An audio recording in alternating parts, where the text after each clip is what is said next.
Welcome to Trumpcapades, replacing fiction with faith. This week's episode of the Faith and Friction podcast. Join Mac and his co-host, The Rev, as they discuss how repeated, unfounded claims of rigged elections, attributed largely to Donald Trump since 2016, spread dangerous distrust of a fundamental democratic voting process.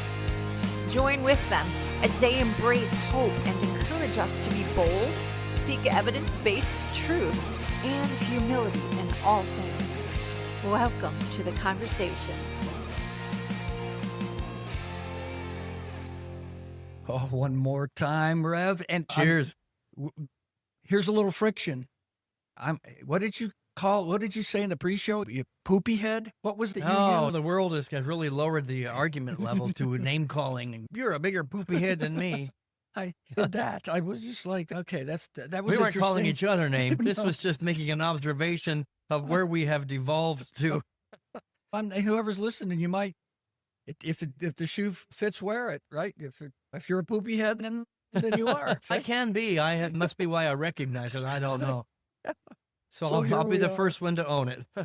So here we are. We're talking about poopy heads, right? But really, we're getting serious to this today. And I was telling you in the pre-show, man, I just popped about some of this stuff. I just got really tired of this whole deal about the elections and whether they were rigged or not, or who rigged it? Was each election rigged? Which ones were honest? Which ones weren't honest? Which politicians are honest? Which ones aren't? Wow. It just enough already. First of all, we got to stop spreading that kind of stuff. It's very dangerous. It was in the book of James. It talks about the tongue that can set off an entire, as a spark that sets off a whole wildfire. So this whole thing, and I'm just going to call it out for what it is. Donald Trump has definitely set the stage for this for 10 years now, literally. Okay, since 2016. He has been thumping on this bandwagon about elections, whether it's the presidential election or it's been the midterms. Sure. Doesn't matter. He's been all over the fact that if we win fairly, if we lose, they cheat. They cheated. And that's pervasive. It's every time you hear him talk. I was a little league coach. To draw a parallel, when my kids, not biologically, but my foster kids, we played on a team. And I would not allow this to be, if we win, we won fair and square. But if we lost, it was the umpire's fault. We got bad calls. It wasn't fair. And, I had to stop. We have to stop that because it becomes very dangerous. And it creates a bunch of whiny. It has its ripple effect. All right. It's about politics. It starts at politics, which is a very high profile thing, especially when you're talking presidential elections. Yeah. But then it moves itself down exactly as you're talking about. If I have the faith, we talk about this, right? The friction and the faith. Where are we placing our faith? Do we place our faith in an individual and consequently believe without any proof, without any backing up, just the fact that this individual says it, all right? So are we going to place our faith in that person and their ability to tell the truth? Or do we have faith in our system? Yeah, we have a system, a faith in our spirituality to expose the truth. That's my constant prayer. Let truth be known. Yeah. And I will always be hungry and thirsty for truth. But you got to show it to me. You can't make accusations without showing me the evidence. Yeah, this is one thing that's missing because, first of all, there isn't any. Yeah. And if there is, I'll be the first person to say, let me look at it. Fine, yes, okay.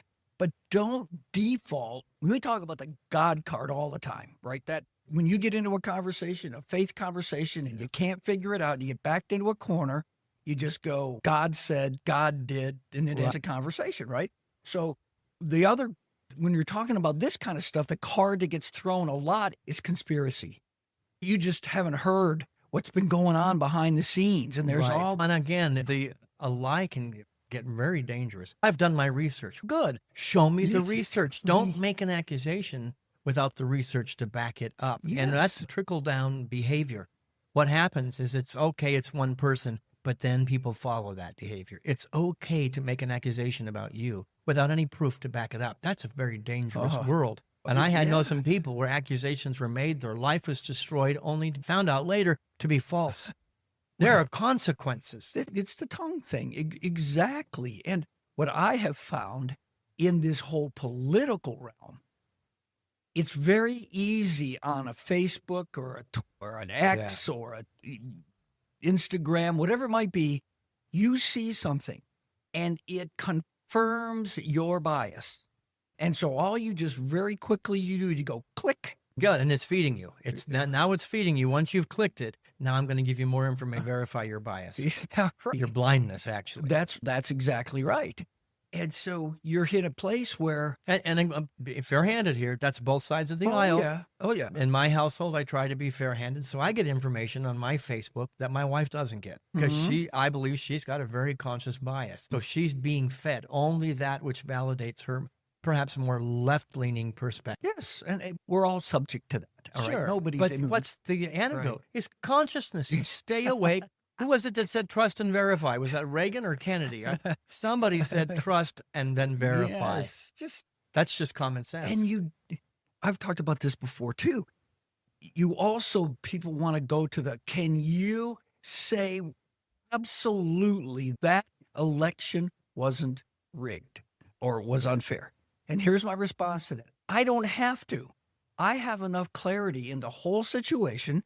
Boom, here's why. And so you need to take that possibility off the table because it's not an argument. It comes down to, for me, do I have faith in the system of the United States as it was originally created? And I still do. I do. But there is friction driving things now. Let's cause friction at all costs to actually tear down the system and to plant the seed of doubt in every American's, man, maybe it really is, with no evidence. And those who are easily susceptible to being manipulated will just walk lockstep. Yep. Somebody said it. It must be true on both sides of the aisle. But in the ruling authority right now, in the White House, that's a lot of accusations without the evidence to back it up are being made. Yes. I meet regularly with my conservative friends, and I'm not liberal or conservative. I'm in the middle.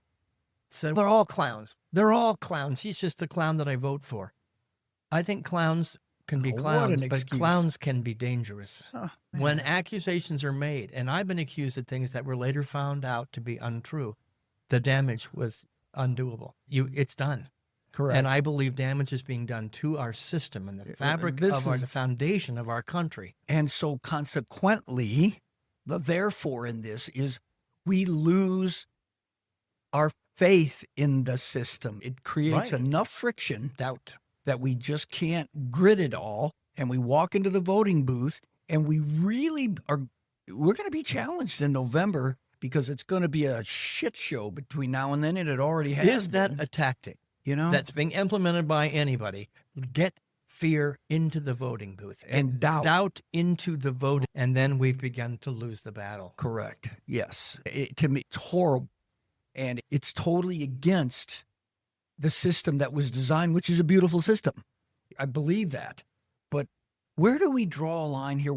How do we have a conversation where we have integrity and at the same time we're willing to say, that doesn't show much integrity. I'm sorry, I can't.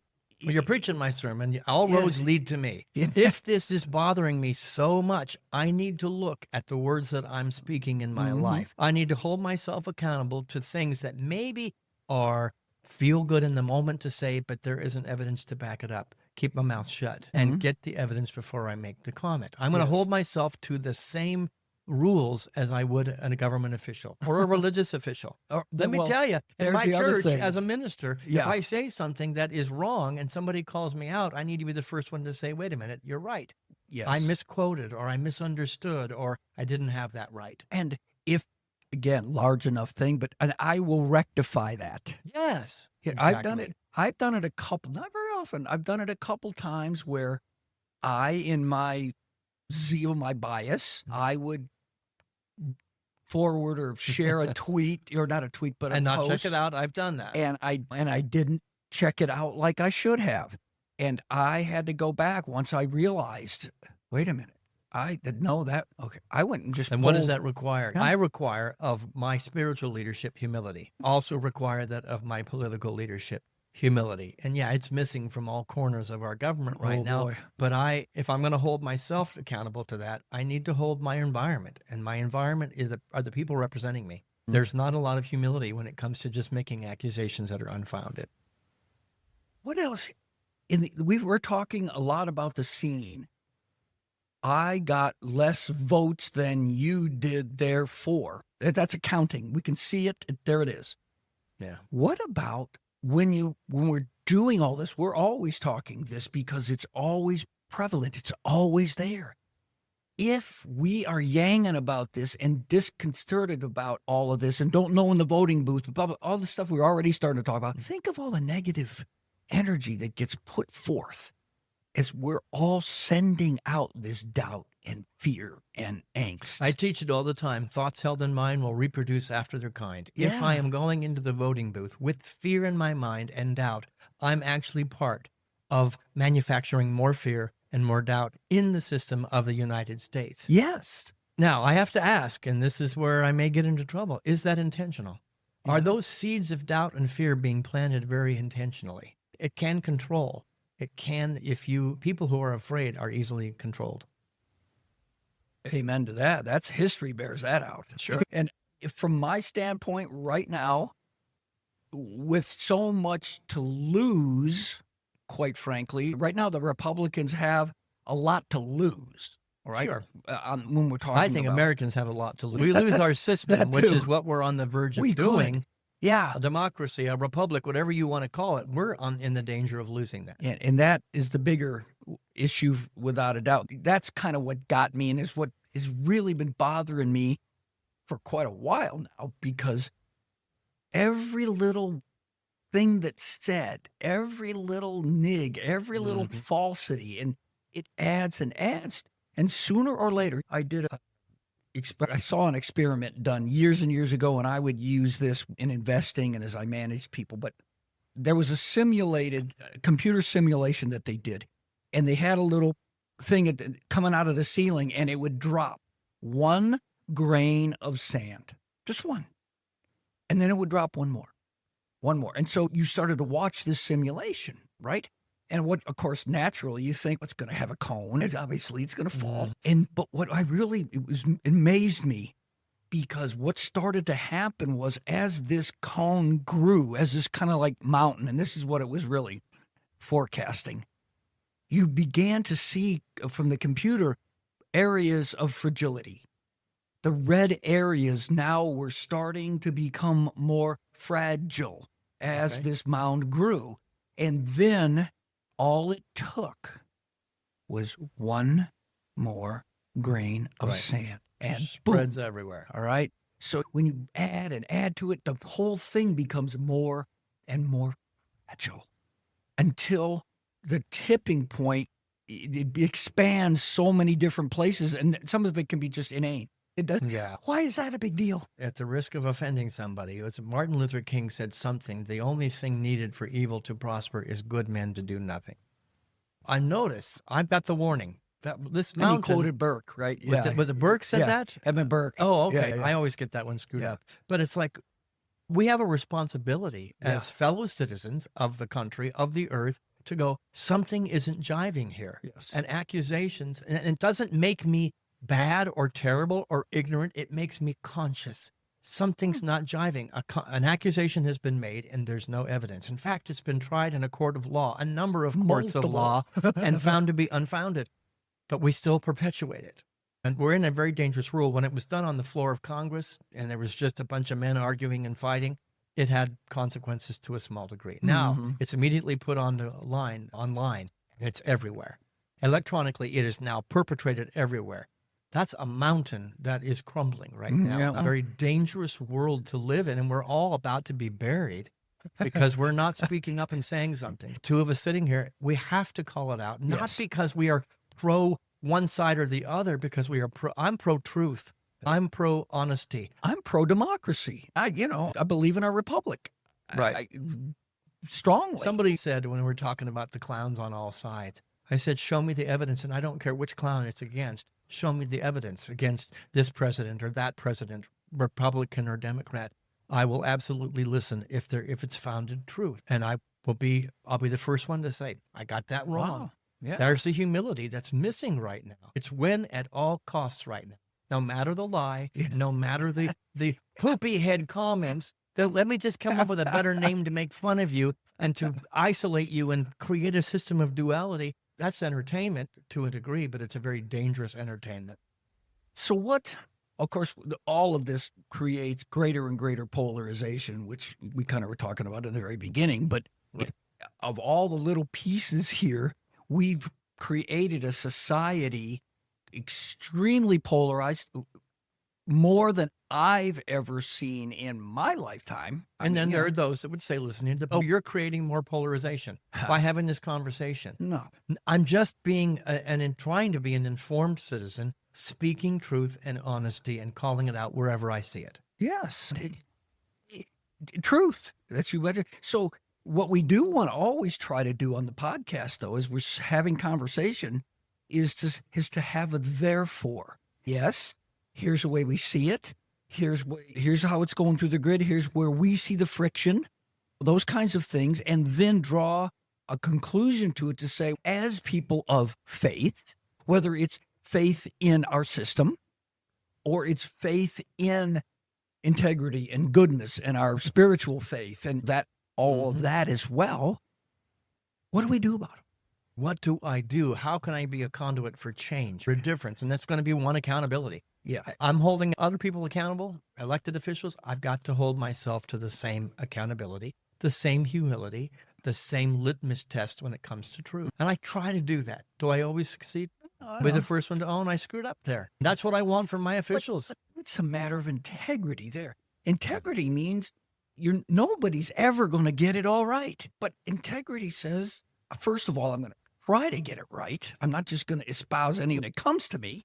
And when I don't, have the humility to be able to back up from it. Or it's rocket science. This isn't something that can't be done. We're not asking. But there needs to be a critical mass of people willing to do that. It's just easier to, what's the great butter battle, the Dr. Seuss thing. I'm just going to fight and get a bigger bomb, a bigger weapon, a bigger poopy head name, whatever it is. And the duality is persistent. I need to be on my watch saying, I don't do that anymore. Mm-hmm. Nobody is a poopy head. Nobody is Thank you. Nobody is evil, but not everybody's telling the truth. So let's call truth up to be looked. Yeah, that's in my family, in my community, in my state, in my country, in my being. What you're really saying is it's all connected. It is. That we just can't sit back and say, this person is constantly trying to undermine the system by some falsehoods that we would see the proof of. And yet, why does it continue on? Why can't we put some sort of a governor on it? No pun intended. Why is it that we continue to keep falling prey to all of this? It just astounds me. Because we have a middle school mentality, right? It's win at all costs. Okay, what about you? You did this. Yeah, but you did this and you did. And it's throwing mud at each other instead of owning. Ownership is an essential part of my spirituality. It's an essential part of my freedom as a United States citizen. And nobody's owning anything. It's just, let me give you the evidence against your guy or against your party. Yeah. But we'll talk about that. Show me the evidence you've got, let's against any president, good, bad, or otherwise. But I want to see evidence. Back up your accusation. Yes, and I want to see, I'm going to do my homework too. And I'm going to listen to you, and this is your evidence. Okay. I didn't know that. It wasn't part of the equation. At the same time, I'm not necessarily going to lay down and go, your truth is true. There's nothing more dangerous that I didn't know that when there's no facts to back it. That's blindness. Well, that's right. That's blind faith. That's blind democracy. I remember challenging one guy one time that he posted this thing about something to do with the stock market and said something and did blah, blah, whatever it was. And I challenged him on it because I watch this stuff all the time. And I said, wait a minute, did not happen. Where'd you get that from? And now then you're accused of being a rabble rouser. Why don't you just be quiet and let the disinformation be perpetuated? That's what drives me nuts. It's like, oh, now you're the bad guy because you're not letting disinformation find its way into the stream and we're all drinking it. Yep. Faith. All right. So we've got faith in the government, and there are ways that we've talked about that we can be more responsible citizens, right? Go for truth, look for things, trust the system and believe in the system, and yet be wary of when people try to break the system down. For years and years, it happens. One election happens, one side wins. The next election, 2 years or 4 years, the There's a pendulum balance. goes the other way. So are we saying that it's all been fixed since the beginning of the United States? I don't think so. I don't It's think just so. a natural flow. You're always, that's the way the system works. It's creating For good. balance. For good. Yes. A total domination of either side isn't healthy. It just isn't. So let's shift a little bit, All though, right. away from the civic side of all this per se, and let's talk about the church. Let's talk about your faith environment, whatever that might be, your spiritual home, whether it's a Christian church or whether it's a mosque or whether it's temple, whatever it might be, right? Whether it's nature. Oh, yeah, that's right. Whether it's nature. So then the Rev here, I got him sitting right across from me, right? So let's talk a little bit about how churches can look at this and help their congregants navigate these waters. What would that Well, look? I'll start with we've shared before, I think, on previous podcasts. My vision, my mindset, my consciousness is about circles. And the minute I start drawing sides, I believe I have bastardized my religion, my belief system. So can there be inviting people into a circle without making somebody wrong? So my religious, whether it be Muslim, Jew, Christian, atheist, I don't care what it is, are we drawing sides? Because I don't believe that's the intent of any religion that I've studied. No. It's not. It's not to No. make somebody wrong in its original inception. And let's get to the one right at the center of the United States, the Christian bath. If you any study of Jesus's words and Jesus's intentions before it was translated differently, I should say something Yeah. different, translated in a different way, was very different than read the Lord's Prayer in the original Aramaic. It says something completely different. Why was it changed? To turn the circle into sides. And so I, as a pastor, am constantly looking at my very diverse congregation, culturally, politically, economically. How can we get along here? How can we get along religiously, knowing that we're coming from different places and still prove the oneness that I'm a? It's not an easy job. Friction. There's friction. There will be friction, but friction is, Yeah, is welcome. good. Let's sit down. We host dialogues Yes. with people of 10 different faiths sitting down together and going, how can we make the world a better place? That, to me, is where religion needs to be putting its focus, not on we're right and you're wrong. Everybody else is wrong. No, we were just talking about the fact that I signed my wife and I up to do the interfaith dinner, which is that's just like, I Not can't much wait of for a dinner. that. It's a taco bar. Taco bar. But it'll be a dinner of spiritual truth. So my wife says, I just hope there's not a bunch of curry there, okay?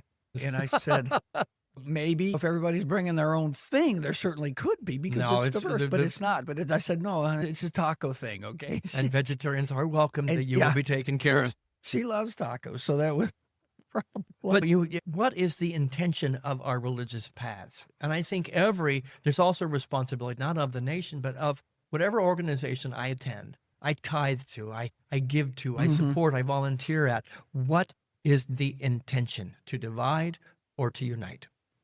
And that's a big question. I will never go into a church when I hear the intention is to divide. I'll walk out the back quickly as I can. Yeah. All of that's happening too much as well. You hear the stories there. And it's very unfortunate. But I say all the time, oh, you're welcome. You are absolutely welcome in a church, but you are not necessarily accepted.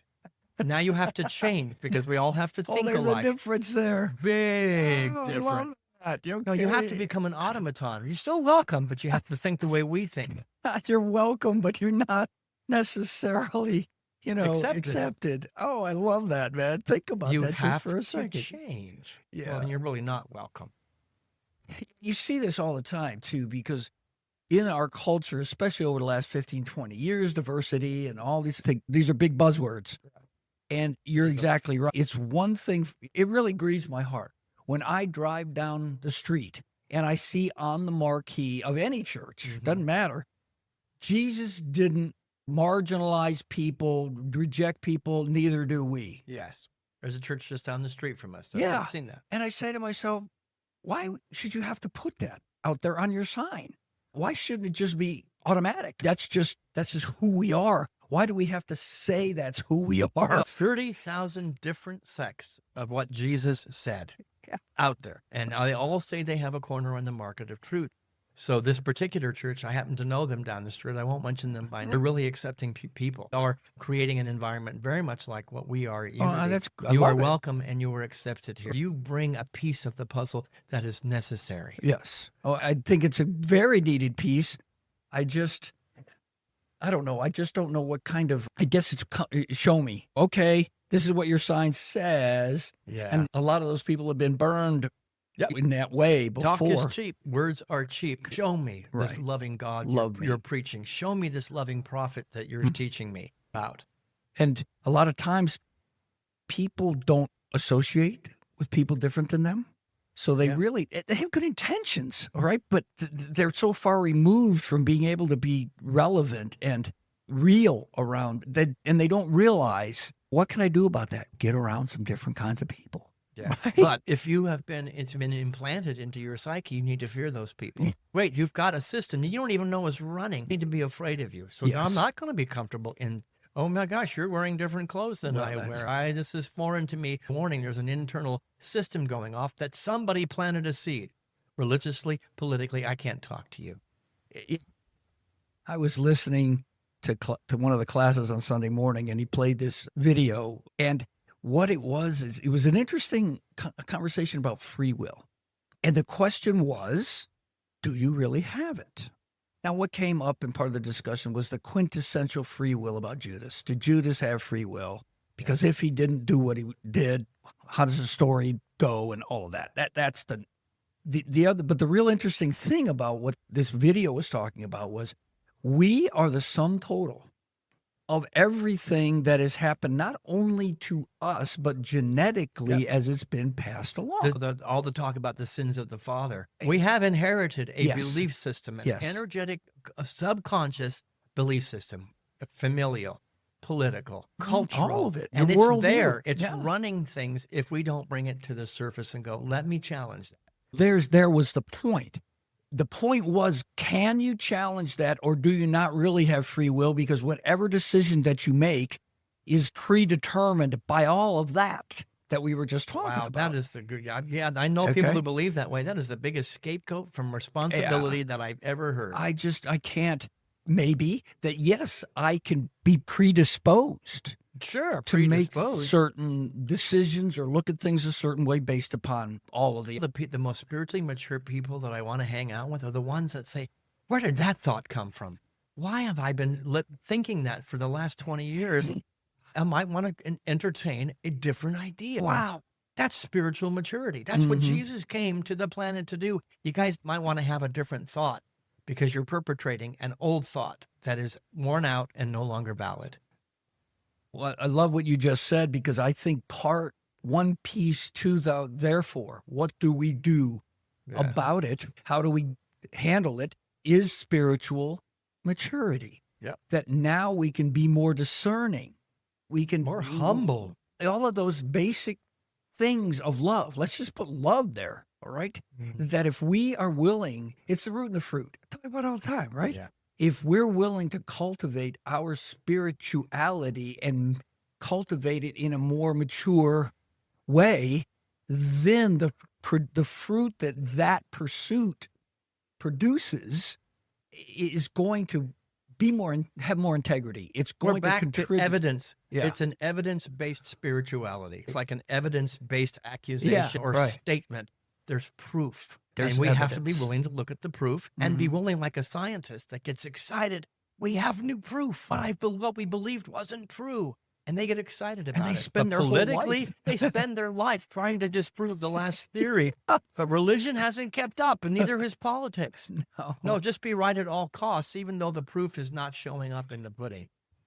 I said this to a little talk I gave to some of the guys about last month, right? I don't know if you heard this from them. You weren't there. But the quintessential saying that Christianity, when you can fill in the blanks to whatever, however you want, I'm going to give the Christian one. If you were on trial for being a Christian, would there be enough evidence to convict you? Yep. Okay. Now you've heard that. People, they're listening to us, they've heard that, but this is exactly what you were just saying, that there has to be, you can tell me all you want that I'm loving, that I have integrity, that fill in the blank. Show me the money. If the evidence isn't there, then don't give me you can't really see my heart. Yes, I can. Yeah. Because it flows out of you. Two of the most dangerous words are trust me. Trust me. When somebody tells me trust me, you have to tell me trust me. That's like advertising on my marquee. Yeah. No, just show me the evidence of, that I can trust you. Then I will. Yeah. And it's just, yes, there's got to be something for me to say, sure enough. Yeah. That's what I ask any religious person in these dialogues with what is the evidence of your faith being well-founded? What is the evidence of it making your life better and making the world a better place? I don't care what you believe. If that's what's happening, great. Let me support you. And let me share my evidence from my vantage point. But if there is no evidence, if you ask somebody, what is the evidence of your belief system making the world a better place? And they have to hem and haw and go, well, it's private. Just trust me. Yeah, it's private. These are things that, in here and in my heart that I know. And that there's all kinds of excuses that are given because at the end of the day, it's you can't judge me. You don't know what's in my heart or on my mind. And again, my response to that is, I know what I see and I know what I hear. What else? No, I can't. I have no problem, and you can call it judgment if you want, to say the evidence I'm seeing is either divisive or uniting. It's either conducive to more love or more hate. That's it. I will not spend time, whatever clown you vote for, if more hate is being perpetrated. Again, it's the circus that is our government, that is our religious system as well.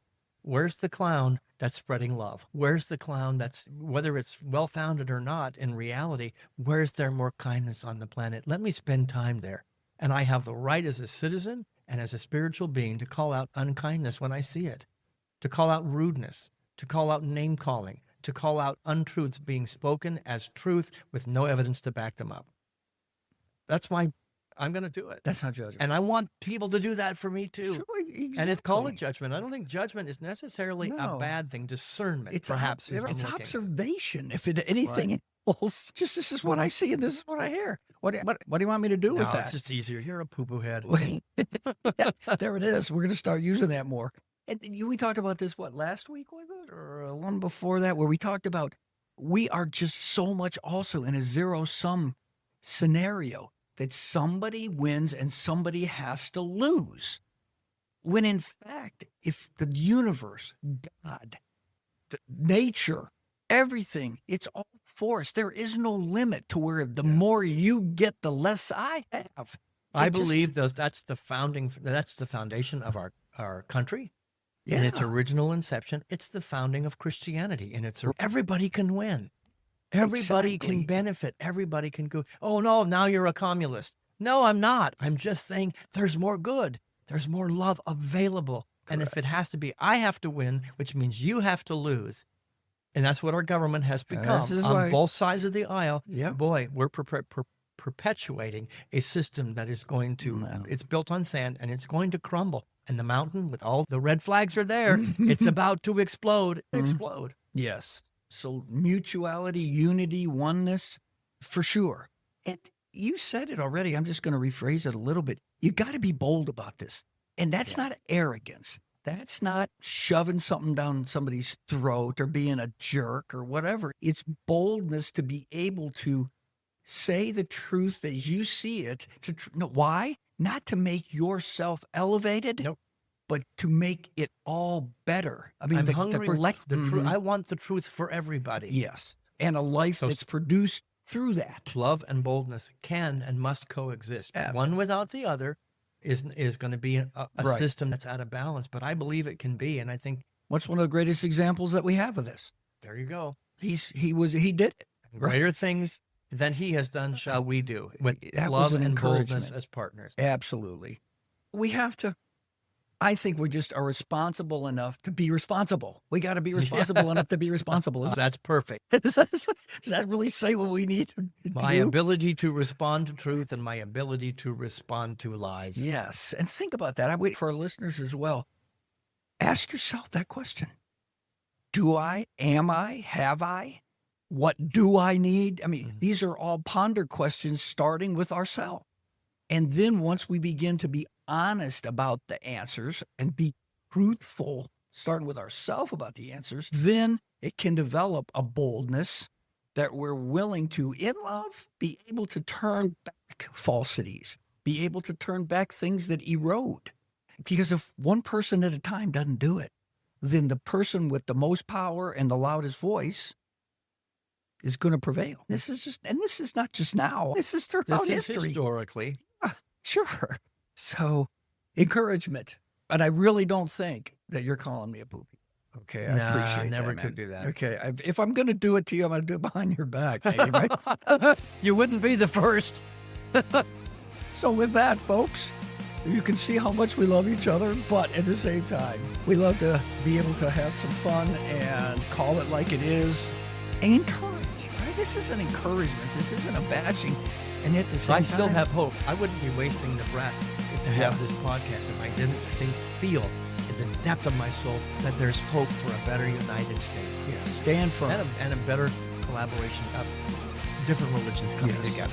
Amen, man. So stand strong, be bold, love each other, and we'll do it one more time again next week. What do you think, man? Live long and prosper. All right, brother. Thanks for being here. Everybody, thanks for listening. Take care.